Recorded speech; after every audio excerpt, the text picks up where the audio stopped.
Hey, what's good guys? Jay here, and today I'm going to give you guys my review on the HTC U11. Let's get right to it.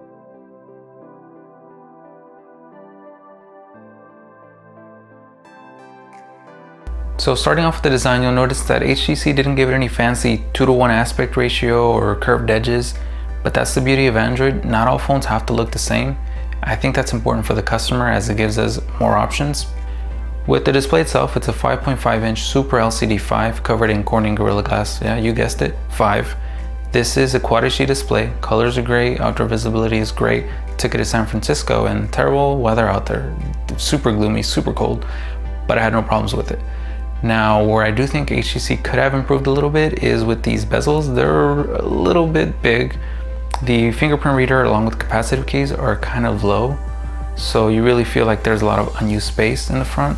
Now, when you turn this thing around, that's where you really see all the sweat and tears that went into making this device so beautiful. This has to be my favorite design out of any phone made out of glass, front and back.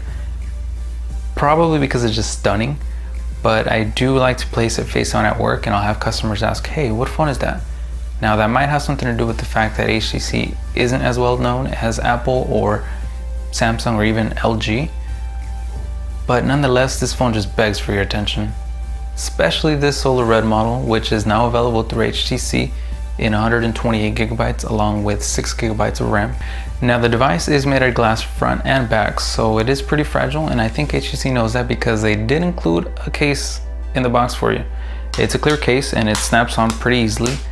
My only complaint is that it's a little smoked out, I want to say, so it's not super transparent, and it kind of takes away from the whole beauty of the device. Nonetheless, it's there, it's included. The device is water and dust resistant, so if you do spill some water or drop it in the toilet, whatever it may be, you're good. Now, when we dive a little deeper into the software, you'll notice HTC didn't just design a great phone and expect to sell millions just because it looks great. The software is actually really good, close to stock Android, and though it might not have all the features you find at, say, LG or a Samsung, it does offer a lot of customization, and HTC is once again giving customers another option. Again, I think that's good and it's important. The UI is really smooth and responsive, and well, it's expected. It is running the latest Snapdragon 835 with your option of either 4 or 6 gigabytes of RAM. I've got the 4 gigabyte model because the 6 wasn't available when I purchased this one. Nonetheless, it still runs like a champ. Now, I did have some occasional issues with the quick launch of the camera. I would take a picture and then the screen would just flicker, and it kind of tripped me out a little bit, but then I figured out how to solve the issue. You just simply lock the device and unlock it again, and you're good to go again. I'm sure that can be fixed with the software issue, so nothing really big. Clicking through some apps, I was able to notice a difference in responsiveness when compared to the LG G6 or the Galaxy S8, but it's really up to you to decide if you want to get a phone with all the features, or if you want to save a few milliseconds and get a phone that's close to stock Android but still has customization features built in. Hey Jay, that sounds like a great phone. You make me want to go out and buy one right now, but how are the cameras? Well, I'm glad you asked. The U11 is housing a 12 megapixel camera in the back with Ultra Pixel 3 technology and an f1.7 aperture. There is a dual LED flash in the back. Up in the front, you get a 16 megapixel camera with an f2.0 aperture, and both of these cameras are just great. They are honestly my favorite camera of any smartphone right now. It's obvious that pixels aren't everything, as the front has a 16 megapixel, which is bigger than the 12 on the back. But of course, the Ultra Pixel technology on the back just outperforms the front-facing camera. Like most of you, when I see something I want to take a picture of, I just take out my phone, launch the camera, and I just shoot. And the HTC delivers great pictures almost every time. So HDR boost works really well, it works really quick, and it's also available for the front-facing camera, which it's a plus.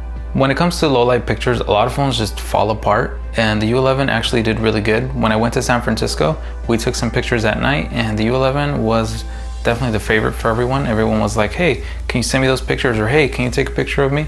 Just because it was better than all the phones we had out there. One really neat feature that I like on the U11 is the 3D audio. If there's an object that's kind of far away, you zoom in, it's gonna sound like it's closer, and I think that's really cool. A lot of people are probably gonna appreciate that if you're recording like a play or really anything that's far away. So I'll give you an example of what that sounds like.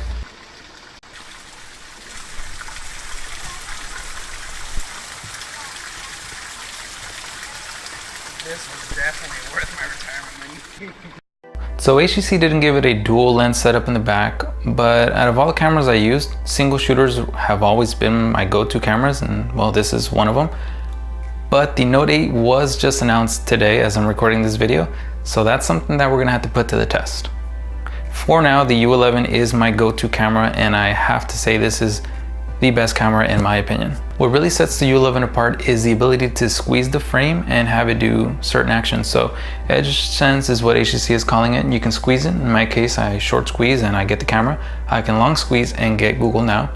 Also, if you're hard deep into a conversation and you forget to spell a word, because well, it happens to all of us, you can squeeze and actually say the word. It'll do voice to text for you, and it works really well. That's actually something I did use a lot. HTC did say they're going to add more features, and I'm excited to see that because it might feel like a gimmick at first, but once you actually use it, you realize that it comes in handy. I did set it off a few times when I was either picking it up or taking it out of my pocket, but I do have the sensitivity kind of low, so I could change it and I'll probably avoid that problem. Now for you binge watchers out there, this does have some of the best speakers available in a smartphone today. It has a tweeter up top, a woofer at the bottom, and it may not be the loudest, but it's definitely the best quality I've heard so far.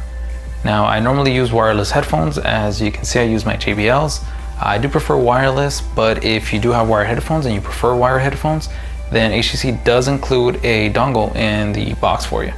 Not only do they include a dongle in there for you, but they even include U-Sonic earbuds, and these can map out your ear canal and give you an even better sound experience. So I didn't use them too often because again, I prefer the wireless, but the time that I did use them, I did think they were really good. Another feature that I actually used to use a lot was blink feed. I don't use it that much anymore just because I find that Google Now can actually give me more of what I'm actually looking for, whereas blink feed I'd have to go through like 6 pages and then I'd be like, well, that's something I want to read. Google Now actually uses my search history on my Google Chrome browser, so it works a little bit better. But nonetheless, it's there if anyone wants to use it. Moving on into the battery. So the U11 actually has a 3000 milliamp battery, and it's not the biggest battery in a flagship, but it does get me through the day, the whole day. That's with me streaming music on Spotify with my wireless headphones, watching YouTube videos, surfing the web, taking pictures, getting demolished in video games because apparently I suck. And I was actually very satisfied with the battery getting me through a whole day.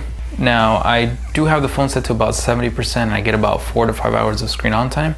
But anyone out there who likes to crank it all the way up to 100 and you need to charge midday, well, you only need a few minutes to get extra hours of battery life. So Quick Charge 3.0, it's there. Now this device isn't perfect, and I know I've said a lot of good things about it, and overall I think my review is very positive about the device, but there is some drawbacks. Personally for me, I have really small hands and it's kind of hard to use this when I'm typing with one hand, and that's kind of a deal breaker for me. Also, there isn't any wireless charging, and some of you guys may be like, well, it's just wireless charging, just plug it in. But when you invest in wireless charging, well, you kind of feel like your next one has to have wireless charging. Overall, it is a great device, and if you do purchase it, I think you're going to be very, very happy with it. Now, it isn't for everyone, of course, so there's some people that are sold on iris scanners, or they're sold on the 2:1 aspect ratio or curved edges, so it won't be for everyone. But if you think you like this phone and if you give it a shot, you're probably going to really like it and you're probably going to stick with it. Now, with all that said, it's kind of a shame that this device is only available through one carrier, and it just so happens to be the number 4 carrier in the US, which is Sprint. HTC does offer it on their website, and it is unlocked so you can use it with almost any carrier. But it's kind of a shame that you can't just walk into a T-Mobile store, Verizon, or even AT&T to purchase one of these. But you do get all the benefits of the unlocked version. HTC has been struggling trying to get some market share. I think the U11 is actually going to change that a little bit, but it doesn't happen overnight, so they're going to need more devices like this to help them get the share that they once had, or even really compete with like Samsung or LG or even Apple. But if you're looking to purchase a device, go ahead and hit the link below. It is HTC's website, and you can even get some financing on there. Well, that concludes this video, guys. If you liked it or enjoyed it, please don't forget to give it a thumbs up, and don't forget to subscribe. I will be dropping more videos like this shortly. As a matter of fact, I'm actually working on another one right now, so stay tuned.